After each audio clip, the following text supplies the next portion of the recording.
आज महाराष्ट्र को 7,500 करोड़ रुपए की विभिन्न विकास परियोजनाओं की दी सौगात। कहा, गरीबों का कल्याण करना है सरकार की सर्वोत्तम प्राथमिकता।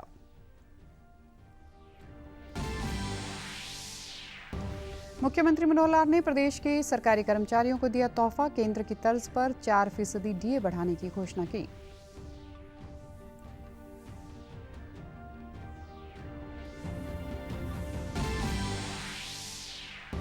पीएम श्री स्कूल शुरू करने वाला देश का पहला राज्य बना हरियाणा। मुख्यमंत्री और केंद्रीय मंत्री धर्मेंद्र प्रधान ने 124 पीएम श्री स्कूल का किया लोकार्पण।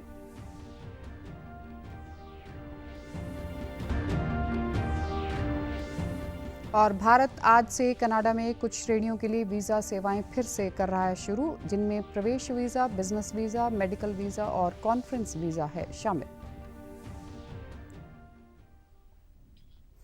नमस्कार, मैं हूं आरजू। अब समाचार विस्तार से। प्रधानमंत्री नरेंद्र मोदी आज महाराष्ट्र और गोवा के दौरे पर हैं। प्रधानमंत्री का महाराष्ट्र के शिरडी पहुंचने पर परंपरागत स्वागत किया गया। उन्होंने आज महाराष्ट्र को 7,500 करोड़ रुपए की विभिन्न विकास परियोजनाओं की सौगात दी। प्रधानमंत्री ने नीलवंडे बांध का जल पूजन किया और बांध की नहर प्रणाली राष्ट्र को समर्पित की। उन्होंने श्री साईं बाबा समाधि मंदिर में पूजा अर्चना की और श्रद्धालुओं के नए दर्शन परिसर का उद्घाटन किया।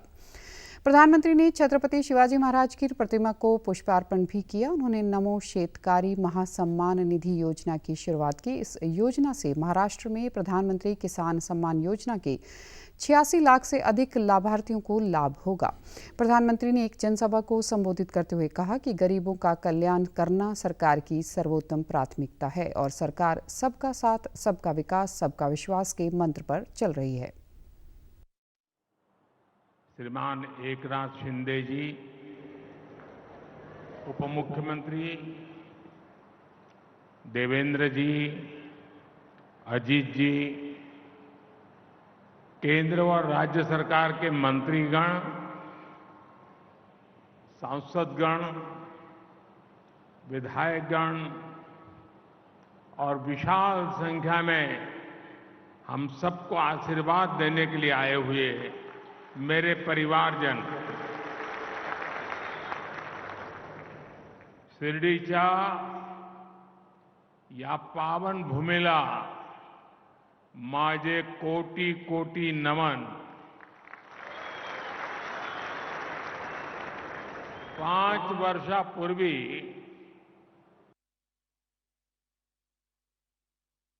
उन्होंने कहा कि गरीबों की भलाई के लिए किए जाने वाले कार्यों और योजनाओं के लिए बजट में बढ़ोतरी की जा रही है। साथ ही गरीब लोगों को आयुष्मान कार्ड के माध्यम से स्वास्थ्य देखभाल भी मुहैया करवाई जा रही है और महाराष्ट्र में 1 करोड़ 10 लाख आयुष्मान कार्ड दिए गए हैं।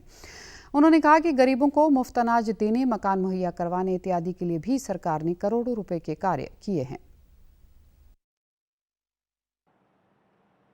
अभी मैं सारे इतने आंकड़े बता रहा हूं, लाखों करोड़ों के आंकड़े बता रहा हूं। 2014 के पहले भी आप आंकड़े सुनते थे, लेकिन वो आंकड़े क्या होते थे? इतने लाख का भ्रष्टाचार, इतने करोड़ का भ्रष्टाचार, इतने लाख करोड़ का घपला। अब क्या हो रहा है? इतने लाख करोड़ इस काम के लिए खर्च किए गए। आज के कार्यक्रम में बड़ी संख्या में हमारे शेतकरी साथी भी मौजूद हैं।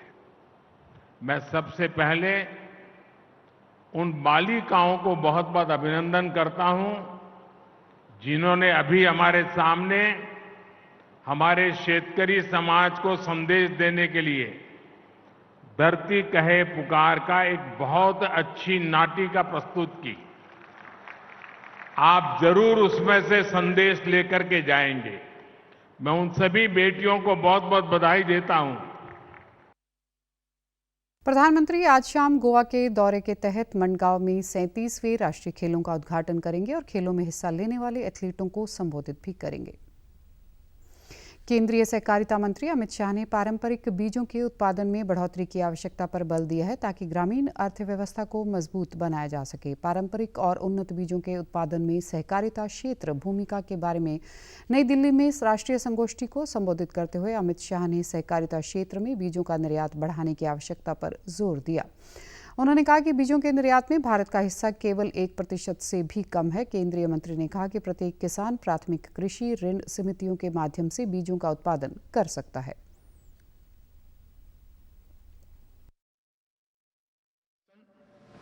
बीज संवर्धन और बीज के अंदर अनुसंधान, ये तीनों क्षेत्रों को परिपूर्ण बनाने में बहुत बड़ा योगदान इस संस्था का रहने वाला है। इसके साथ साथ देश के हर किसान को आज वैज्ञानिक रूप से बनाया गया, तैयार किया गया बीज उपलब्ध नहीं है। किसान को बीज उपलब्ध नहीं है, इसलिए किसान का तो नुकसान है ही है, परंतु देश का भी नुकसान है, क्योंकि हमारे अन्न उत्पादन पर इसका सीधा असर पड़ता है। तो हमारी जिम्मेदारी है कि कश्मीर से कन्याकुमारी और द्वारका से कामाख्या तक फैले हुए इस विशाल देश के हर किसान के पास प्रमाणित बीज पहुंचे और वैज्ञानिक रूप से तैयार किया हुआ बीज पहुंचे। उन्होंने कहा कि आज संपूर्ण विश्व मोटे अनाज के बेहतर गुणवत्तापूर्ण बीज चाहता है और भारत का रागी, बाजरा, ज्वार और कई ऐसे मोटे अनाजों पर एकाधिकार हो सकता है। जो परंपरागत बीज है, इसके अंदर सत्व भी है, गुण भी है और शरीर के पोषण के लिए प्रकृति से सबसे नजदीक अगर कोई बीज है तो भारत का परंपरागत बीज है। इसकी बहुत बड़ी जरूरत है कि भारत के मीठे बीजों का संरक्षण किया जाए और उसको कई पीढ़ियों तक हमारे किसान को दिया जाए, जिससे स्वास्थ्यपूर्ण अन्न का उत्पादन, स्वास्थ्यपूर्ण खाद्य पदार्थों का उत्पादन, स्वास्थ्यपूर्ण फल और सब्जियों का उत्पादन निरंतर चलता रहे। मैं निश्चित रूप से मानता हूं, हमारे कृषि वैज्ञानिकों में इतना कौवत है कि अगर उनको एक अच्छा प्लेटफॉर्म दिया जाए तो विश्व में सबसे ज्यादा उत्पादन करने वाले बीज हमारे वैज्ञानिक बना सकते हैं, उसका इजाज कर सकते हैं। हरियाणा के मुख्यमंत्री मनोहर लाल ने प्रदेश के सरकारी कर्मचारियों को तोहफा देते हुए केंद्र की तर्ज पर 4% डीए बढ़ाने की घोषणा की है। इसके अलावा उन्होंने हिंदी आंदोलन, सत्याग्रहियों व आपातकालीन पीड़ितों की पेंशन 10,000 रुपये से बढ़ाकर 15,000 रुपये करने का ऐलान किया। मुख्यमंत्री मनोहर लाल ने आज चंडीगढ़ में एक प्रेस वार्ता को संबोधित किया। इस दौरान उन्होंने शहरी निकाय मंत्रालय की 90 और नगर व ग्राम नियोजन विभाग की 100 कॉलोनियों को नियमित करने का ऐलान किया। उन्होंने प्रदेश में 6 स्टेट हाईवे के टोल को बंद करने का भी ऐलान किया। इनमें से 3 टोल 1 नवंबर 2023 को और बाकी दिसंबर माह तक बंद होंगे। मुख्यमंत्री ने आज से प्राणवायु देवता पेंशन योजना के तहत 3,810 पेड़ों की पेंशन शुरू की। जिन भूमि मालिकों की जमीन पर 75 साल से पुराने पेड़ हैं, उन्हें वार्षिक 2,750 रुपये पेंशन दी जाएगी ताकि इन पेड़ों की सही से देखभाल की जा सके। 5 जून को इन पेड़ों की पूजा के कार्यक्रम किए जाएंगे। इस क्षेत्र की कुछ कॉलोनीज को एक समझो किस्त और इसकी फेज 4 कहें इसको, तो इसकी रिकमेंडेशन हुई है इसको अप्रूव करने की। तो इसमें सबसे पहले जो अर्बन लोकल बॉडीज, स्थानीय निकाय, इसकी 90 कॉलोनियों को और अप्रूव किया जाता है। इसके अंदर सबसे ज्यादा है 25 यमुनानगर की और 17 फरीदाबाद की, 15 पलवल की, 12 झज्जर की, ये 10 से ऊपर है, बाकी जिलों की 10 से कम है। तो ऐसी 90 कॉलोनी और ये अप्रूव की जाती हैं। इनका विकास कार्य के नाते से इसकी योजना ये बननी शुरू हो जाएगी। लाल ने आशा वर्कर के मानदेय में 2100 रुपये की बढ़ोतरी करने की आधिकारिक घोषणा के साथ ही mayor, deputy mayor, senior deputy mayor, जिला परिषद, निकाय समिति, पंचायत समिति के चेयरमैन, वाइस चेयरमैन और सदस्यों के मानदेय में बढ़ोतरी का भी ऐलान किया। उनका बढ़ाया है और साथ में 2 लाख रुपया उनको उनकी रिटायरमेंट पर एक मुश्त ये भी हमने घोषणा की, ये उनको मिलेगा। तो 1 अक्टूबर से 10,000 पहले था, अब इसको 20,000 रुपया कर रहे हैं महीने का। 20 डबल। वाइस प्रेसिडेंट 7.5 से 15, मेंबर 3 से 6, यानी लगभग एकदम डबल। पंचायत समिति 7.5 से 15, यानी जो चेयरपर्सन है, वाइस चेयरपर्सन 3.5 से 7, मेंबर 1,600 से 3,000। इस प्रकार से इनका ये सरपंच और पंच का हमने पहले मई में बढ़ा दिया था। मुख्यमंत्री मनोहर लाल ने रोहतक स्थित महर्षि दयानंद विश्वविद्यालय के टैगोर सभागार में हरियाणा स्कूल शिक्षा विभाग द्वारा आयोजित पीएम श्री स्कूलों के लोकार्पण समारोह की अध्यक्षता की।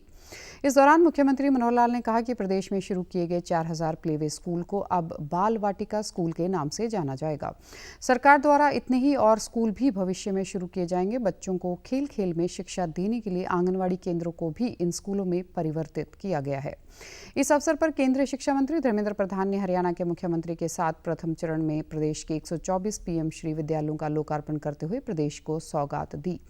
इस दौरान उन्होंने शिक्षा विभाग के स्कूल ऐप और निपुण कार्यक्रम की मोबाइल एप्लीकेशन की भी लॉन्च की, जिसका विद्यार्थियों को खासा लाभ मिलेगा। इस दौरान केंद्रीय शिक्षा मंत्री ने कहा कि प्रधानमंत्री नरेंद्र मोदी के नेतृत्व में राष्ट्रीय शिक्षा नीति 21वीं सदी के भारत को नई दिशा देने वाली है और हम उन पलों का हिस्सा बनने जा रहे हैं जो हमारे देश की युवा पीढ़ी के भविष्य निर्माण की नींव रख रहा है।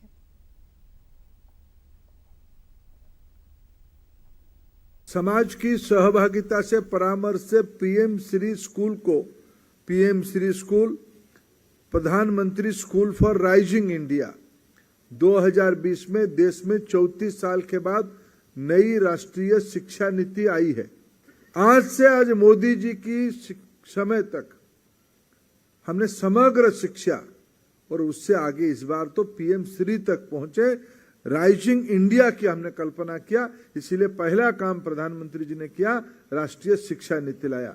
शिक्षा नीति के अगर मैं 3 प्रमुख बिंदु में गिनाऊं, हमने जोर दिया है, पहला काम ने जोर दिया है कि जो प्रारंभिक अवस्था में बच्चे का, सब वैज्ञानिक कहते हैं जब बच्चा 8 साल तक हो जाता है,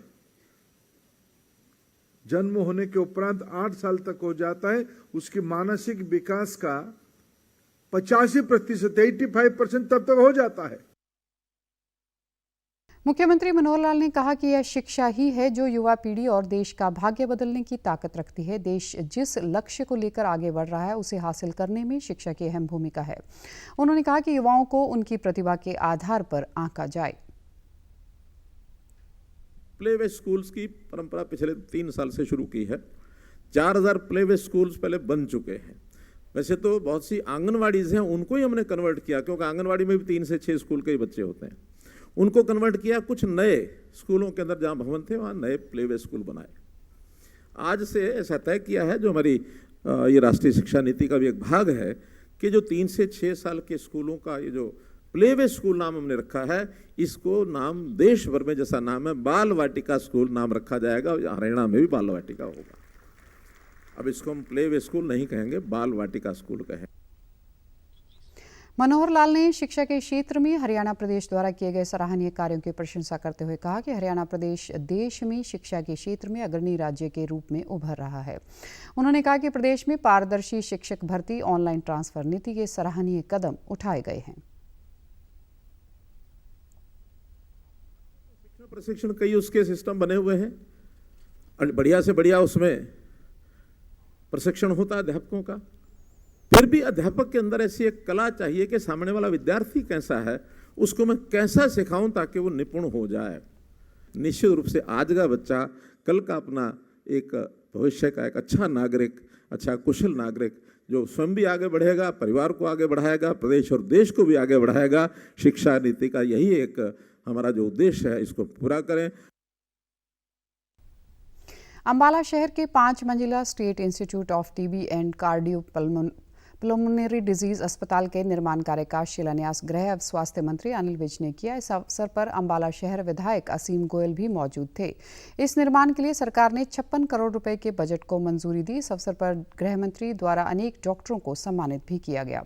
इस दौरान गृह मंत्री अनिल विज ने कहा कि अंबाला में स्टेट इंस्टीट्यूट ऑफ टीबी और कार्डियो प्लमोनरी डिजीज अस्पताल बन रहा है, जो सभी आधुनिक सुविधाओं से लैस होगा, जहां लेबोरेटरी के साथ साथ 2 आईसीयू भी होंगे। उन्होंने कहा कि आसपास के 4-5 राज्यों को इस सेंटर से लाभ होगा। गृह मंत्री ने कहा कि प्रधानमंत्री ने 2025 तक टीबी को देश से खत्म करने का आह्वान किया है। 2025 तक हरियाणा से, देश से टीबी को खत्म करने का ऐलान किया है। मैं प्रधानमंत्री जी से कहना चाहता हूं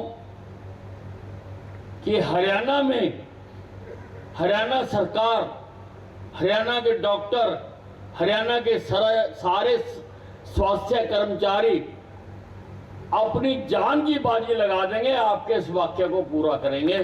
2025 तक हरियाणा में एक भी टीबी का मरीज नहीं रहेगा।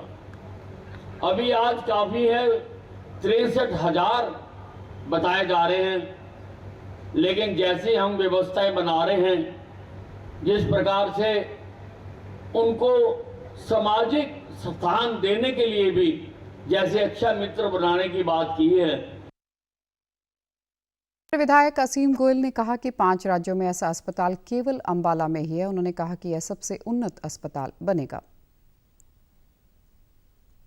इस जर्नी के अंदर कितनी मुश्किलें आई आदरणीय अवीस साहब जानते हैं, और किस प्रकार से आदरणीय अवीस साहब ने अपने कलम की पूरी स्याही इस हॉस्पिटल को स्टेट ऑफ आर्ट बनाने के लिए खोल के रख दिया अपना पूरा पेन की भाई कोई बजट की दिक्कत नहीं आनी चाहिए। और खाली ये टीबी हॉस्पिटल नहीं बन रहा, ये जितने स्वास्थ्य संबंधी रेस्पिरेटरी, हमारे पुलमनरी के और कार्डियो के जितने भी उच्च कोटि के ट्रीटमेंट हैं वो इस हॉस्पिटल में होंगे। अपने आप में स्टेट ऑफ आर्ट की बिल्डिंग बनेगी। 5 राज्यों में, सिर्फ दिल्ली में महरौली में इससे उन्नत एक कोई शायद सेंटर है।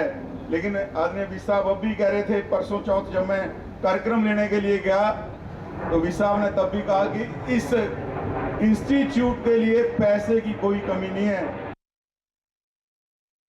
हरियाणा सरकार द्वारा प्रदेश में पशुधन को जोखिम मुक्त करने के लिए पंडित दीनदयाल उपाध्याय सामूहिक पशुधन बीमा योजना चलाई जा रही है। इस योजना का मुख्य उद्देश्य हरियाणा के पशुपालकों को आर्थिक सुरक्षा प्रदान करना है।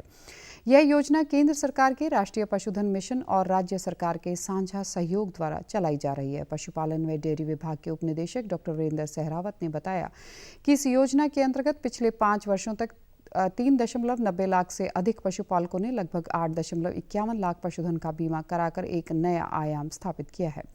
उन्होंने बताया कि इस योजना के अंतर्गत 2 प्रकार के पशुओं का वर्गीकृत किया गया है, बड़े पशु तथा छोटे पशु। हमारी स्कीम के अंदर 2 प्रकार से पशुओं को वर्गीकृत किया गया है, एक बड़ा पशु, एक छोटा पशु। बड़े पशु के अंदर गाय, भैंस, घोड़ा, खच्चर, ऊंट ये हैं। छोटे पशु में भेड़, बकरी, सूअर ये हैं। तो 1 यूनिट हमने बड़ी भैंस को, मतलब बड़े पशु को माना गया है। एक आप प्रत्येक परिवार इस तरह 5 पशुओं का बीमा करवा सकता है। छोटे पशु को 1 यूनिट 10 माना गया है। जैसे 1 यूनिट एक गाय, जैसे मानेंगे एक भैंस मानेंगे तो 10 भेड़ या बकरी या सूअर माने जाएंगे, तो 50 उनका बीमा हो सकता है। इसमें पहली बार ये सुविधा दी गई कि गौशाला वाले भी अपने 5 पशुओं का बीमा इस स्कीम के तहत करवा सकते हैं। इसमें सबसे बड़ी बात, विशेषता ये रखी गई कि अनुसूचित जाति के जो भी पशुपालक हैं उनका बिल्कुल निःशुल्क बीमा है। उनका चाहे बड़ा पशु हो, छोटा पशु हो, सबका निःशुल्क बीमा किया जाएगा। जो अन्य लाभार्थी हैं, पशुपालक हैं, उनके लिए उनके दुग्ध उत्पादन के हिसाब से इनका अंशदान रखा गया है। उसमें 100, 200, 300, जैसे दूध उत्पादन ज़्यादा है तो 200 है, जैसे जो नॉर्मल जो यहाँ पे है उसमें 100 रुपये में 1 वर्ष का बीमा हो सकता है। उपनिदेशक डॉक्टर वीरेंद्र सहरावत ने बताया कि इस योजना के अंतर्गत बीमित पशुधन की आकस्मिक व दुर्घटना मृत्यु को कवर किया जाएगा। पशुधन का बीमा हो जाने के पश्चात प्रारंभिक 21 दिनों तक केवल दुर्घटना से मृत्यु का कवरेज शामिल है, जिसके लिए पुलिस सूचना अनिवार्य है तथा पशु की आकस्मिक मृत्यु का कवरेज बीमा करने के 21 दिन पश्चात प्रारंभ होगा। आयुष विभाग द्वारा आयुष्मान भव सेवा पखवाड़ा के तहत पलवल जिले के गांव जनोली में स्वास्थ्य जांच शिविर का आयोजन किया गया। शिविर का शुभारंभ सरपंच हरेंद्र तेवतिया ने किया। इस अवसर पर Ayush health and wellness centre के इंचार्ज डॉक्टर मोहम्मद इरफान उपस्थित रहे। इंचार्ज डॉक्टर मोहम्मद इरफान ने कहा कि आयुष्मान भव्य कार्यक्रम के तहत 21 अक्टूबर से 4 नवंबर तक सेवा पखवाड़ा का आयोजन किया जा रहा है, जिसके अंतर्गत आयुष हेल्थ एंड वेलनेस सेंटरों में स्वास्थ्य जांच शिविरों का आयोजन किया जा रहा है।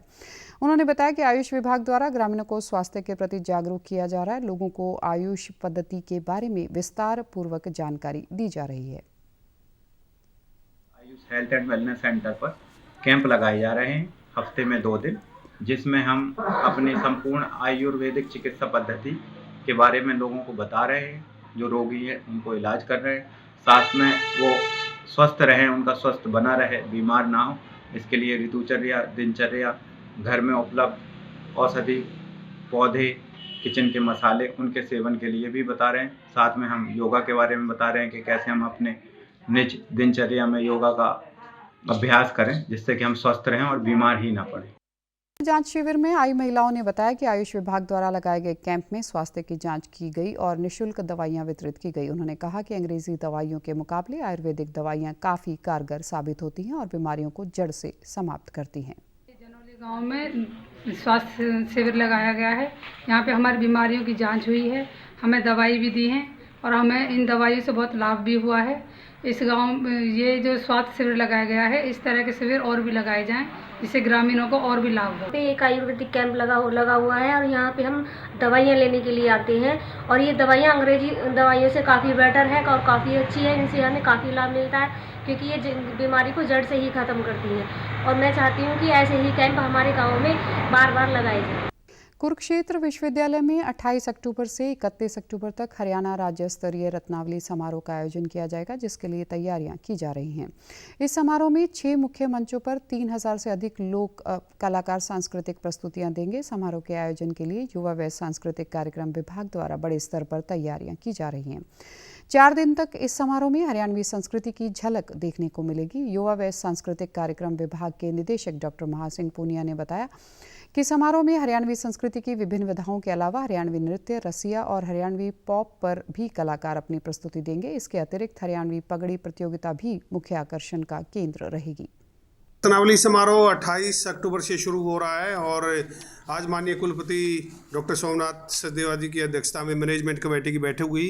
पूरी तैयारियां जोरों पर हैं और अलग अलग हरियाणा के अलग अलग जो हिस्से हैं वहां से जो टीमें इसमें भाग लेने के लिए आ रही हैं और पूरे जोर शोर से कैंपस में पूरी तैयारियां चल रही हैं और मुझे लगता है कि अब की बार रत्नावली जो समारोह है वो बिल्कुल अलग होगा। पूरा गांव स्थापित कर रहे हैं, हम झोपड़ियां बना रहे हैं, हरियाणवी पंडाल बना रहे हैं और इसके साथ ही एक जो दमोड़ा मंच भी होगा और 20 फुट से लंबी एक जो है रत्नावली की स्थापना भी की जा रही है। वो सेल्फी पॉइंट के रूप में बच्चों के लिए आकर्षण होगी और उसके साथ ही हरियाणवी खान पान और हरियाणवी हस्तकला।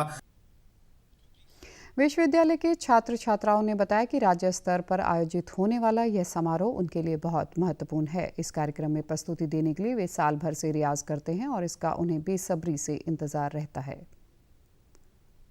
हमारे यहाँ पर रत्नावली जो हर साल मनाई जाती है वो 28 से 31 अक्टूबर के बीच मनाई जा रही है अपनी बात, और हमारे डिपार्टमेंट में हमारे टीचर्स भी हमारे साथ बहुत ज़बरदस्त तैयारी करवा रहे हैं और हम भी बच्चे तैयारी ज़बरदस्त कर रहे हैं अपने साथ में। और अभी आप देखोगे यहाँ पर इन्होंने रिहर्सल चल रही है हमारी यहाँ पर हरियाणवी ऑर्केस्ट्रा की। हमारे सर हमारे बच्चे सुबह से लेकर शाम तक रात के 7-8 बजे तक प्रैक्टिस जोरों से। रत्नावली के लिए सारी प्रिपरेशन चल रही है, स्टूडेंट्स टीचर्स सुबह से यहाँ पर तैयारियाँ कर रहे हैं और हम पूरी मेहनत कर रहे हैं। यहाँ पर पूरा कोऑपरेशन दिखाते हैं हमारे टीचर्स और हमारी पूरी कोशिश रहेगी कि रत्नावली में हमारे डिपार्टमेंट के पास बहुत से मेडल्स आए। हम यहाँ रत्नावली के लिए ऑर्केस्ट्रा और केयू के बैंड की वो तैयारी कर रहे हैं, अपना बेस्ट से बेस्ट रत्नावली में प्रेजेंट दे सकें। बहुत ही अच्छी तैयारी हमारी चल रही है। सामाजिक कार्यकर्ताओं के सहयोग से चरखी दादरी के सिविल अस्पताल में आने वाले मरीज सहयोगियों के अलावा अस्पताल स्टाफ के लिए एक सामाजिक रसोई चलाई जा रही है। इस रसोई की विशेष बात है कि अस्पताल में डाइट प्लान के तहत प्रतिदिन 400 मरीजों का खाना तैयार होता है। दादरी के सिविल अस्पताल में ज़्यादातर मरीज ग्रामीण इलाके के हैं और बहुत से मरीज कोई किलोमीटर से अस्पताल पहुंचते हैं तो कोई 30 किलोमीटर से उपचार करवाने पहुंचता है। ऐसे में आर्थिक रूप से कमजोर मरीजों और उनके तीमारदारों को खाने की समस्या को दूर करने के लिए सामाजिक रसोई की शुरुआत की गई। सामाजिक कार्यकर्ता रिम्पी फोगाट व वरिष्ठ अधिवक्ता जीताराम गुप्ता ने बताया कि इस रसोई को वे कुछ दिनों के लिए नहीं बल्कि प्रतिदिन चलाना चाहते हैं। वहीं मुकेश व राजबाला ने बताया कि सामाजिक रसोई शुरू होने की जानकारी पर वे भी सेवा भावना से इस मुहिम में जुड़े हैं। मरीजों के साथ साथ अस्पताल में आने वालों को निःशुल्क भोजन देने के लिए वे भी सहायता कर रहे हैं। यहाँ पे अपने जो सामाजिक संस्था ने जो भोजन की व्यवस्था कर रखी है बहुत अच्छी कर रखी है। बहुत साफ सफाई का भी विशेष ध्यान रखते हैं और यहाँ पे मरीज की और डॉक्टर बोल रहे हैं उसमें वैसा ही खाना आता है, मनपसंद खाना आता है। किसी तरह की कोई गंदगी या कुछ किसी तरह का नहीं है। हाथों हाथ सफाई साफ, हर मरीज को बढ़िया व्यवस्था मिल रही है जी। और इस सामाजिक संस्था की तरफ से ये बहुत अच्छा काम किया गया है। सभी पेशेंट इस बात से बहुत खुश हैं और बहुत सुविधा है। जो घर से लेके आ रहे थे परेशान थे वो सब दुख दुविधाएं दूर की गई हैं। ये जो अभी 2-4 दिन से हमारे हॉस्पिटल में जो ये मुहिम शुरू हुई है पेशेंटों के लिए खाना देने की और साथ में हमारे स्टाफ की, जिससे कि मरीजों को इधर उधर भटकना नहीं पड़ता, उनको परेशानी नहीं होती। जो हमारे जो मरीज हैं वो इधर उधर नहीं घूमते। पूरा योगदान हम भी दे रहे हैं। साफ सफाई का भी पूरा ध्यान है और ऐसा खाना मिल रहा है जो जैसे हम लोग घरों में बनाते हैं। हमने ये सामाजिक रसोई का काम शुरू किया है जो मरीजों को खाना या कोई भी आदमी आकर खाना खाए निःशुल्क उनको भोजन करवाते हैं। बिल्कुल शुद्ध और शाकाहारी भोजन है। साफ सफाई का पूरा ध्यान रखते हैं, इसमें किसी तरह की कोई वो नहीं है। और इसकी बहुत ज़्यादा ज़रूरत थी। इसमें शुद्ध और शाकाहारी भोजन देते हैं। इसका हम टाइम डिसाइड किया हमें सुबह 11 से 12 बजे तक, शाम को 5 से 6 बजे तक। इसमें सभी का सहयोग है और सबसे बड़ी बात है कि इसमें हम साफ़ सफाई और शुद्ध और शाकाहारी भोजन देते हैं। इसमें प्याज लहसुन का यूज़ नहीं किया जाता, इस्तेमाल नहीं किया जाता। और सफाई आप जहाँ खड़े हैं वहाँ ऐसा लगेगा कि आप घर पे खड़े। भारत आज से कनाडा में कुछ श्रेणियों के लिए वीज़ा सेवाएं फिर से शुरू कर रहा है। ये श्रेणियां हैं प्रवेश visa, business visa, medical visa और कॉन्फ्रेंस वीज़ा। कनाडा के अटावा में भारतीय उच्चायुक्त ने कहा कि यह निर्णय सुरक्षा स्थिति की समीक्षा के बाद लिया गया है। कनाडा से इस सिलसिले में हाल ही में कुछ कदम उठाए हैं। अटावा में भारतीय उच्चायुक्त तथा टोरंटो और वैंकूवर में भारत के महावाणिज्य दूतावासों ने सुरक्षा के लिए वीज़ा सेवाएं अस्थायी रूप से स्थगित कर दी थी। वित्त वर्ष 2024 में भी भारत विश्व में सबसे तीव्र गति से बढ़ने वाली प्रमुख अर्थव्यवस्था बना रहेगा। वित्त मंत्रालय से जारी मासिक आर्थिक समीक्षा रिपोर्ट में कहा गया है कि खपत में वृद्धि के साथ निवेश में धीरे धीरे आ रही मजबूती और ठोस औद्योगिक गतिविधियां विकास को आगे बढ़ाने में सबसे आगे हैं। रिपोर्ट में कहा गया है कि औद्योगिक उत्पादन सूचकांक में इस वर्ष अगस्त में दोहरे अंकों में वृद्धि दर्ज की गई, जो पिछले 14 महीनों में उच्चतम है। यह भी कहा गया कि राजस्व में नियमित रूप से हो रही वृद्धि के साथ केंद्र सरकार की वित्तीय स्थिति ठोस बनी हुई है। रिपोर्ट में इस बात का भी उल्लेख किया गया कि पिछले महीने मुद्रास्फीति का दबाव घटा है, जो महत्वपूर्ण है। साथ ही रोजगार के मोर्चे पर रिपोर्ट में यह भी बताया गया है कि इसके रुझान उत्साहजनक हैं और बेरोजगारी की दर में गिरावट आ रही है। रिपोर्ट में फारस की खाड़ी के क्षेत्र में हाल के घटनाक्रमों के कारण वैश्विक स्तर पर जारी अनिश्चितताओं का भी उल्लेख किया गया है, जिसकी वजह से कच्चे तेल की कीमत बढ़ी है। दिल्ली एनसीआर में प्रदूषण का स्तर लगातार बढ़ रहा है। दिल्ली में आज भी सुबह वायु गुणवत्ता सूचकांक AQI 190 मध्यम श्रेणी में दर्ज किया गया, तो वहीं दिल्ली से सटे नोएडा में AQI 218 दर्ज किया गया, जो कि खराब श्रेणी में है। राजधानी में सुबह की सैर करने वालों का कहना है कि ऐसा माना जाता है कि दिन के मुकाबले सुबह प्रदूषण कम रहता है, लेकिन अब सुबह की हवा भी प्रदूषित ही महसूस हो रही है।